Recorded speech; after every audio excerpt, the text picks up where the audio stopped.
ॐ भूर्भुवः स्वः तत्सवितुर्वरेण्यं भर्गो देवस्य धीमहि धियो यो नः प्रचोदयात्।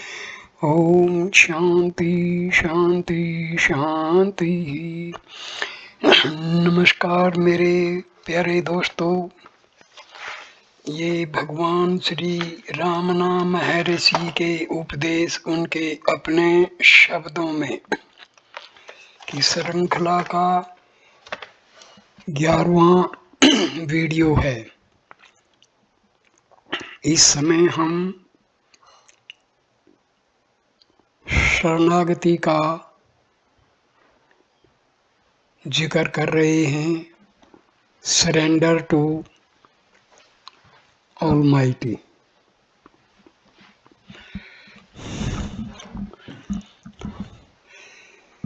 क्वेश्चन: अहंकार के विनाश का श्रेष्ठ उपाय क्या है? महर्षि उत्तर देते हैं, जिसे जो मार्ग पसंद आता है और सरल लगता है वह उसके लिए श्रेष्ठ है।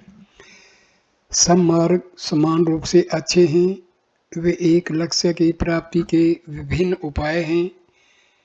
आत्मा में अहंकार का लय लक्ष्य है।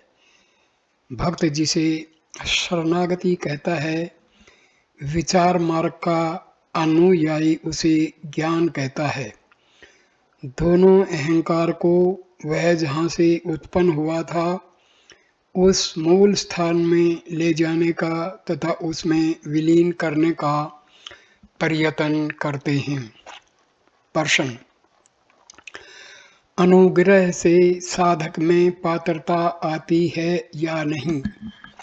महर्षि उत्तर देते हैं, इसको ईश्वर पर छोड़िए। बिना किसी शर्त के आत्म समर्पण कीजिए। दो में से एक काम अवश्य करना होगा। आत्म समर्पण कीजिए क्योंकि आप अपना असामर्थ्य स्वीकार करते हैं और उच्चतर शक्ति की सहायता की अपेक्षा रखते हैं, अथवा दुख के कारण की तलाश करते हुए मूल तक पहुंचकर उसमें समा जाइए। दोनों तरीकों से दुख से मुक्त होना संभव है। ईश्वर शरण में आए हुए दीन जीव का कभी भी त्याग नहीं करते। प्रश्न: शरणागति के बाद मन की दशा कौन सी होती है? उत्तर: क्या यह प्रश्न शरणागत हुआ मन करता है? प्रश्न: निरंतर शरणागति की इच्छा करके मैं बढ़ते हुए अनुग्रह का अनुभव करना चाहता हूँ। उत्तर: पहली और आखिरी बार आत्म समर्पण कीजिए और इच्छा का त्याग कीजिए। जब तक कर्तृत्व रहेगा इच्छा भी रहेगी, वह भी व्यक्तित्व है। यदि वह जाएगा तो आत्मा अपने शुद्ध स्वरूप में प्रकाशित होगा तथा इस बात का स्पष्ट अनुभव भी होगा। कर्म नहीं, कर्तृत्व बंधन का कारण है। निश्चल बनो और जानो कि मैं ईश्वर हूँ। इसमें कही गई निश्चलता पूर्ण आत्म समर्पण है, जिसमें व्यक्तित्व अणुमात्र भी नहीं है। निश्चलता सदैव बनी रहेगी और मन की चंचलता मिट जाएगी। चित्त का संबंधन इच्छा का, कर्तृत्व का एवं व्यक्तित्व का कारण है। इसे समाप्त कर दिया जाए तो फिर शांति ही शांति है। वहाँ जानने का अर्थ होना है, अर्थात यह ज्ञात ज्ञाता ज्ञान ज्ञेय की त्रिपुटी युक्त सापेक्ष ज्ञान से पर है। प्रश्न: मैं ईश्वर हूँ अथवा मैं ब्रह्म हूँ, ऐसा विचार सहायक है क्या? उत्तर: मैं हूँ वह मैं हूँ, मैं हूँ ईश्वर है, मैं ईश्वर हूँ, ऐसा विचार नहीं। मैं हूँ का अनुभव कीजिए, विचार मत कीजिए। जानो कि मैं ईश्वर हूँ, ऐसा कहा गया है। सोचो कि मैं ईश्वर हूँ, ऐसा नहीं। शरणागति की सारी बातें गुड़ की गणेश मूर्ति से थोड़ा गुड़ चुराकर गणेश को नैवेद्य के रूप में अर्पण करने जैसी है। आप कहते हैं मैंने शरीर, आत्मा और मेरी सब चीजें ईश्वर को समर्पित कर दी। क्या ये सब चीजें आपकी थी जो आप उनको समर्पित करें? आप सिर्फ इतना कह सकते हैं, अब तक मैंने गलती से ऐसा मान लिया था कि ये सब आपकी चीजें मेरी हैं, लेकिन अब मैंने जान लिया है कि ये सब आपकी हैं। अब मैं कभी भी ये मेरी है ऐसा मानकर व्यवहार नहीं करूँगा। यह जानना कि ईश्वर अथा आत्मा के अलावा और कुछ नहीं है तथा मैं और मेरा का अस्तित्व नहीं है, केवल आत्मा का ही अस्तित्व है, ज्ञान है। इस प्रकार भक्ति और ज्ञान में कोई भेद नहीं, भक्ति ज्ञान की माता है। प्रश्न: चूंकि हम दुनियावी मनुष्य हैं, हमें एक या दूसरे प्रकार का शौक रहता है और नहीं जानते कि इससे किस प्रकार छूटा जाए। हम ईश्वर की प्रार्थना करते हैं, लेकिन जवाब नहीं मिलता, हम क्या करें? उत्तर: ईश्वर में विश्वास रखिए। उत्तर: हम आत्म समर्पण करते हैं तब भी कोई सहायता नहीं मिलती। उत्तर: हाँ, यदि आपने आत्म समर्पण किया है तो आपको अवश्य ईश्वर इच्छा अनुसार जीना चाहिए और जो आपको पसंद नहीं है उसके विषय में फरियाद नहीं करनी चाहिए। इस समय दिख रही वस्तुएं तथा परिस्थिति बदलकर दूसरे प्रकार की दिख सकती हैं। दुख अक्सर ईश्वर में श्रद्धा उत्पन्न करता है। प्रश्न: लेकिन हम सांसारिक जीव हैं, पत्नी, बच्चे, मित्र और संबंधी हैं। उनके अस्तित्व की अवगणना हम नहीं कर सकते और हमारे अस्तित्व के छोटे अंश को सुरक्षित रखे बिना केवल ईश्वर की इच्छा पर निर्भर नहीं रह सकते। उत्तर: इसका अर्थ यह है कि आपने आत्म समर्पण नहीं किया जैसा आप कहते हैं। आपको केवल ईश्वर में श्रद्धा रखनी चाहिए। उसके समक्ष आत्म समर्पण कीजिए और यह उसकी इच्छा पर छोड़िए कि वह प्रकट हो या अदृश्य रहे। उसकी प्रसन्नता की राह देखिए। यदि आप उसे आप जैसा कहें ऐसा करने को कहें तो यह आत्म समर्पण नहीं, आज्ञा हुई। आप उसे आज्ञा पालक बनने को कहने के साथ ऐसा नहीं सोच सकते कि आपने आत्म समर्पण किया है। वह जानता है कि आपके लिए सबसे श्रेष्ठ क्या है और उसे कब और कैसे करना चाहिए। सब कुछ पूर्णतया उस पर छोड़ दीजिए, सारा बोझ उसका है, आपको अब कोई चिंता नहीं है, आपकी सब चिंताएं उसकी हैं। यह आत्म समर्पण भक्ति है। अथवा तलाश कीजिए किसे ये चिंताएं, ये प्रश्न होते हैं। हृदय की गहराई में डूबकर आत्मनिष्ठ होकर रहिए। इन दो में से एक मार्ग साधक के लिए खुला है। प्रश्न: ऐसा आत्म समर्पण असंभव है? उत्तर: हाँ, प्रारंभ में पूर्ण आत्म समर्पण असंभव है, लेकिन आंशिक समर्पण सबके लिए निश्चित रूप से संभव है। समय पर वही पूर्ण समर्पण के प्रति ले जाता है। ठीक है, यदि समर्पण असंभव है तो क्या किया जा सकता है? मन की शांति नहीं है, आप उसे पाने में असहाय हैं और आत्म समर्पण से ही उसे प्राप्त किया जा सकता है। प्रश्न: केवल शरणागति आत्मा तक पहुंचने के लिए पर्याप्त है क्या? उत्तर: मनुष्य आत्म समर्पण करे, यही पर्याप्त है। समर्पण का अर्थ है स्वयं को अपने मूल कारक के हवाले कर देना। इस काल्पनिक भ्रम में न रहिए कि यह मूल कारण आपके बाहर रहा हुआ कोई ईश्वर है। आपका मूल कारण आपके अंदर है। अपने आप को उसके हवाले कर दीजिए। इसका अर्थ यह है कि आपको अपने मूल की तलाश करके उसमें समा जाना चाहिए। प्रश्न, कागज पर लिखा हुआ कहा जाता है कि अन्य सब विचारों को छोड़कर केवल ईश्वर का आश्रय लेने से मनुष्य सब कुछ पा सकता है। क्या इसका अर्थ है कि हमें एक स्थान में निश्चल बैठकर हमेशा ईश्वर का ध्यान करना चाहिए और अन्य सारे विचार, शरीर निर्वाह के लिए आवश्यक भोजन आदि के विचार भी छोड़ देने चाहिए? बीमार होने पर औषध एवं चिकित्सा के बारे में नहीं सोचना चाहिए क्या? स्वास्थ्य एवं रोग निवारण की चिंता पूर्णतया ईश्वर पर छोड़नी चाहिए।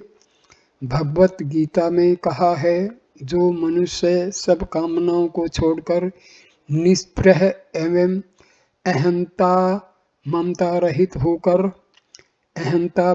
रहित होकर विचरण करता है, वह शांति प्राप्त करता है। इसका अर्थ सब इच्छाओं का त्याग है। इसलिए क्या हमें केवल ईश्वर के ध्यान में समय बिताना चाहिए और बिना मांगे उसकी कृपा से भी खाने पीने को मिल जाए उसी का स्वीकार करना चाहिए, या हमें थोड़ा प्रयत्न करना चाहिए? भगवान कृपया हमें शरणागति का रहस्य बताइए। महर्षि उत्तर देते हैं, श्री रमन ने कागज पर लिखे प्रश्नों को पढ़कर खंड में बैठे सबको संबोधन करते हुए कहा, शरणागति का अर्थ निसंदेह सब विचारों से अनासक्त रहना है, लेकिन क्या इसका यह अर्थ है कि भौतिक शरीर के निर्वाह के लिए आवश्यक खाने पीने के विचारों को छोड़ देना है? इन्होंने पूछा है, बिना मांगे ईश्वर इच्छा से जो भी मिले उसे मुझे खाना है या कुछ प्रयत्न भी करना है? ठीक है, मान लिया जाए कि हमें खाना अपने आप मिला, तब भी खाएगा कौन? मान लीजिए किसी ने हमारे मुंह में डाल दिया, तो क्या हमें कम से कम उसे निगलना नहीं पड़ेगा? क्या यह प्रयत्न नहीं है? फिर उन्होंने पूछा, यदि मैं बीमार हो गया तो मुझे दवाई लेनी चाहिए या स्वास्थ्य की चिंता ईश्वर को सौंपकर चुप रहना चाहिए? श्री शंकराचार्य के ग्रंथ साधन पंचक में लिखा है कि अक्षुधारूप व्याधि की चिकित्सा के लिए भिक्षा में मिले अन्न रूप औषध को खाना चाहिए। इसके लिए साधु को गांव में जाकर भिक्षा मांगनी चाहिए। यदि सब लोग यह सोचकर कि खाना आएगा तो ही खाएंगे, आंखें मूंद कर निश्चल होकर बैठे रहें तो दुनिया कैसे चलेगी? इसलिए अपने समाज की परंपरा के अनुसार मिलने वाली चीज़ों का स्वीकार मनुष्य को अवश्य करना चाहिए, लेकिन उसे मैं स्वयं यह कर रहा हूँ ऐसे भाव से अवश्य मुक्त रहना चाहिए। मैं यह कर रहा हूँ ऐसा ख्याल बंधन है, इसलिए भूख लगने पर खाना चाहिए या नहीं और बीमार होने पर दवा लेनी चाहिए या नहीं, ऐसे संदेह करने के बजाय सोच विचार करके वह उपाय ढूंढ निकालना चाहिए जिससे कर्तापन के ख्याल का त्याग किया जा सके। ऐसे संदेह होते रहेंगे और उनका कभी भी अंत नहीं होगा। ऐसे संदेह भी हो सकते हैं, पीड़ा होने पर मुझे चीखना चाहिए या नहीं, निश्वास के बाद मुझे सांस लेनी चाहिए या नहीं, ईश्वर कहिए या कर्म कहिए, कोई कर्ता विधाता इस विश्व में प्रत्येक जीव के चित्त के विकास के अनुरूप उससे विविध कर्म करवाता रहेगा। यदि उस उच्चतर शक्ति पर सारी जिम्मेदारी डाल दी जाए तो घटनाएं अपने आप होती चली जाएंगी। हम इस पृथ्वी पर चलते हैं, चलते इसमें प्रत्येक कदम पर क्या हम यह सोचते हैं कि एक कदम उठाने के बाद मुझे दूसरा भी उठाना चाहिए या वहीं रुक जाना चाहिए? क्या चलने का कार्य अपने आप नहीं होता? श्वासोच्छ्वास के बारे में भी यही सत्य है। श्वास प्रश्वास लेते या छोड़ते समय कोई विशेष प्रयत्न किया जाता है, कोई विशेष प्रयत्न नहीं किया जाता। जीवन के विषय में भी यह सत्य है। क्या हम लोग अपनी इच्छा से कुछ भी छोड़ सकते हैं अथवा चाहे सो कर सकते हैं? हमारे अनजाने में ही कई बातें अपने आप होती रहती हैं। ईश्वर के समक्ष पूर्ण शरणागति का अर्थ है सब विचारों का त्याग एवं मन की एक ईश्वर में केंद्रितता। यदि हम उसमें चित्त एकाग्र करें तो दूसरे विचार अदृश्य हो जाएंगे। यदि चित्त, वाणी एवं शरीर के सब कर्म ईश्वर को समर्पित कर दिए जाएं, तो हमारे जीवन का पूरा भार उस पर होगा। प्रश्न, लेकिन क्या ईश्वर मेरे द्वारा किए जा रहे सब कर्मों का वस्तु तय करता है? महर्षि उत्तर देते हैं, मनुष्य सोचता है कि वह करता है, यह उसकी वर्तमान परेशानी का कारण है, लेकिन यह एक गलती है। उच्चतर शक्ति सब कुछ करती है और मनुष्य केवल उसका निमित्त या साधन है। यदि वह इस व्यवस्था का स्वीकार करता है तो मुक्त है, अन्यथा परेशानियों को न्योता देता है। उदाहरण के तौर पर मंदिर के गोपुरम के बैठक खाने वाले भाग में रही मनुष्याकार शिल्पकृति देखिए, जिसे इस तरह बनाया गया है कि वही बुर्ज का पूरा बोझ अपने कंधे पर उठाती हो, ऐसा दिखता है।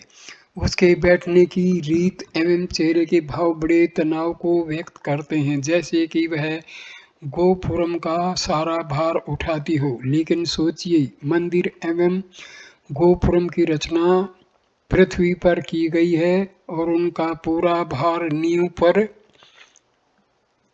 टिका हुआ है। शिल्पकृति गोपुरम का एक भाग है, लेकिन ऐसा दिखता है जैसे वह गोपुरम का भार उठा रही हो। क्या यह विचित्र सा नहीं है?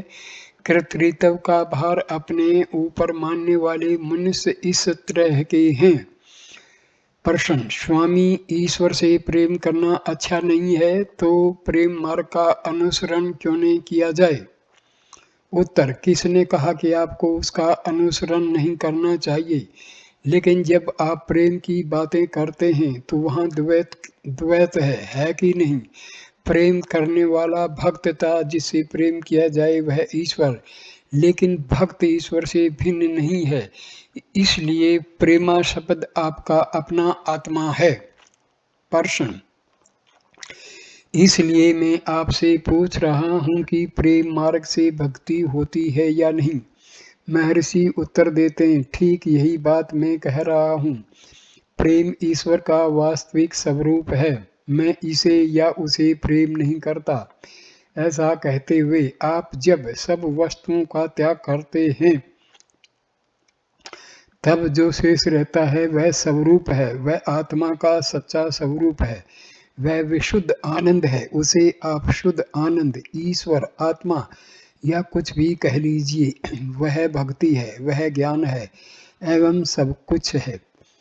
इस तरह जब आप सबका त्याग करते हैं तो शेष केवल आत्मा रहता है, वह सच्चा प्रेम है। जो इस प्रकार प्रेम का रहस्य जानता है वह संपूर्ण विश्व को प्रेम रूप देखता है।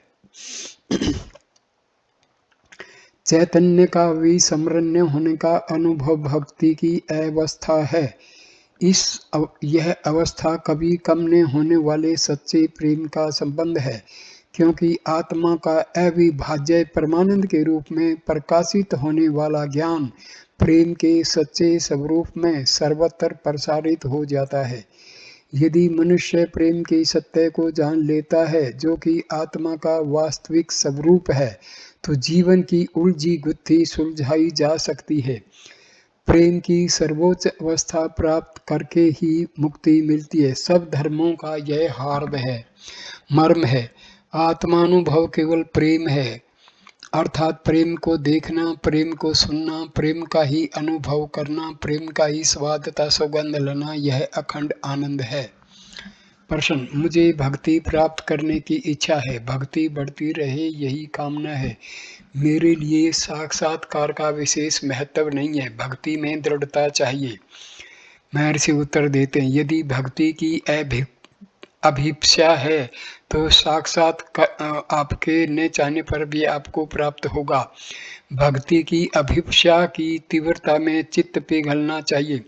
कपूर जलने पर कुछ शेष नहीं रहता, चित्त कपूर है। जब कुछ भी शेष रखे बिना चित्त आत्मा में विलीन हो जाए तो उसे आत्म साक्षात्कार कहते हैं।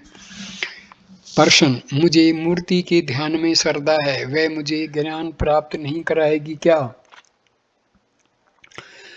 महर्षि का उत्तर, अवश्य कराएगा। उपासना से चित्त एकाग्र होता है, तब चित्त दूसरे विचारों से मुक्त तथा ध्यान मूर्ति से भर जाता है। मन ध्येय से एक रूप होकर अत्यंत शुद्ध हो जाता है। तब सोचिए कि उपासक कौन है? उत्तर है मैं या आत्मा। इस प्रकार अंत में आत्म प्राप्ति होती है। निर्विचार चित्त से निराकार सत्य की पूजा श्रेष्ठ है, लेकिन जब मनुष्य ऐसी निराकार पूजा के योग्य नहीं होता तब केवल मूर्ति पूजा करना उचित है। निराकार पूजा केवल उन लोगों के लिए संभव है जो दे आत्म भाव रूप अहंकार से मुक्त हैं। जानिए कि स्वयं को आकार वाला अहंकार जो लोग मानते हैं उनकी पूजा साकार मूर्ति पूजा ही होती है। सब आसक्तियों को छोड़कर अनुग्रह स्वरूप आत्मा की सहजावस्था में रहना अपने स्वरूप में मौन स्थिति है जो सर्वथा निर्विषय होती है। आत्मा की इस सच्ची मौन अवस्था का स्वरूप ठीक जानकर उसमें प्रतिष्ठित होना मानस पूजा है। चित्त शांत होकर एक अद्वितीय आत्मा में एक रूप होकर रहता है, वह नैसर्गिक नित्य पूजा है तथा हृदय सिंहासन पर ईश्वर की स्थापना करना एवं मौन रहना सर्वश्रेष्ठ ईश्वर पूजन है। अपने दुराग्रहों वाले अहंकार से रहित शांत मौन अवस्था मोक्ष है। आत्म विस्मृति की दुखद स्थिति मनुष्य को इस मौन अवस्था से च्युत कर देती है। यही विभक्ति भक्ति का अभाव है। आत्मा से अभिन्न होकर शांत मन से उस मौन अवस्था में हमेशा रहना शिव भक्ति का परम रहस्य है। मनुष्य जब शिव के चरणों में आत्म समर्पण करता है और इस प्रकार आत्मा के सत्य स्वरूप में प्रतिष्ठित होता है, तब ऐसी शांति का अनुभव होता है जिसमें अपनी अल्पज्ञता के विषय में कोई फरियाद नहीं होती या किसी भी प्रकार की प्रार्थना नहीं होती। वह पराभक्ति है। इस प्रकार ईश्वर का दास बनकर निश्चल मौन अवस्था में रहना एवं भगवान का दास हूँ ऐसा थोड़ा भी अभिमान या विचार न हो, वही आत्म समर्पण ज्ञान है। प्रश्न, साधक इस ध्येय को जगत में ईश्वर के गुणगान करते हुए विचरण करके प्राप्त कर सकता है अथवा एक स्थान में ही रहकर? उत्तर, मनुष्य कहीं भी विचरण करे, सदैव उसे अपने चित्त को एक स्थान में स्थिर रखना चाहिए। यह उसके लिए अच्छा। शरीर को एक स्थान में स्थिर रखकर चित्त को सर्वत्र भटकने दिया जाए, इससे क्या लाभ? प्रश्न, अहेतु की भक्ति संभव है क्या? उत्तर, हाँ, किसी प्रकार के हेतु बिना भक्ति करना संभव है। किसी वस्तु के लिए ईश्वर की भक्ति करना वस्तुतः उस वस्तु का ही भजन है। किसी भी वस्तु की इच्छा और उससे संबंधित विचार का न होना शिव सायुज्य चाहने वाले चित्त का आवश्यक लक्षण है। यहीं पर हम इस वीडियो को विराम देते हैं। नमस्कार। Please like, comment and share the video and subscribe the channel. Thanks. नमस्कार।